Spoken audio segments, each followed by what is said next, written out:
Picture this. Two of the world's biggest economic giants are at the negotiation table, yet a storm brews beneath their calm demeanor. As trade talks loom in Switzerland, former U.S. President Donald Trump stuns the world once again with a bold proclamation. An 80% tariff on Chinese goods might be the only way forward.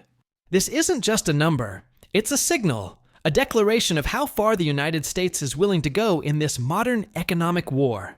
The question is, what does it all mean for global trade, and why should we care? This video dives deep into the escalating tensions between the US and China, decoding what this tariff proposal really means, what history it draws from, and what lies ahead in the unpredictable world of global trade. To understand today's drama, we must rewind to 2018-19, the peak of the first US-China trade war. Trump, during his presidency, imposed steep tariffs on a wide array of Chinese imports in an attempt to reduce the trade deficit and bring back American manufacturing jobs. China, in turn, retaliated with tariffs of its own, targeting American agricultural goods, tech, and more. The result? A tit-for-tat tariff battle that rattled global markets. Fast forward to today. Trump is no longer in the White House, but remains a key voice in US politics. And now, with the suggestion of an 80% tariff, he's reigniting a flame that many hoped had burned out. The world has changed since the original trade war.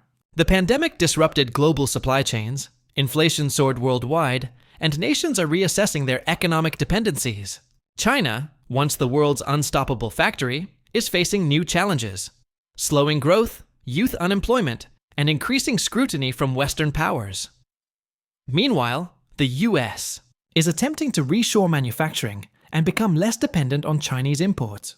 Against this backdrop, Trump's tariff proposal isn't just political posturing. It speaks to a broader strategy to decouple from China. Let's break it down. What does an 80% tariff actually do? For starters, it makes Chinese goods significantly more expensive in the US.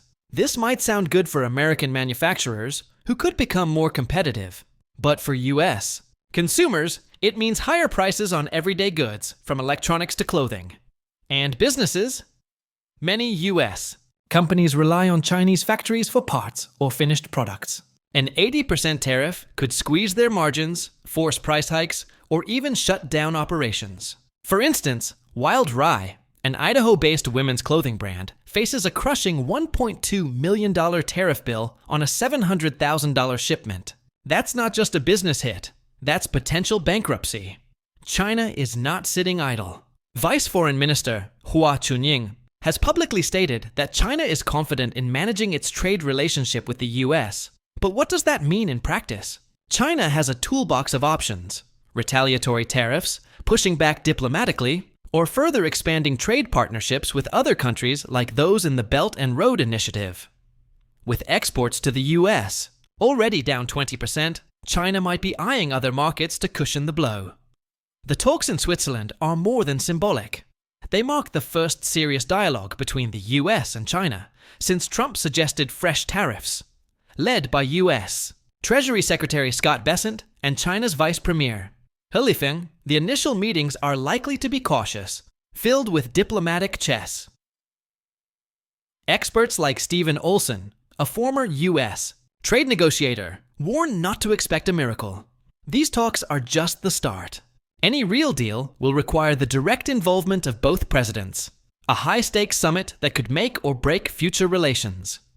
Why should the rest of the world care? Because when the US and China fight, the global economy feels it.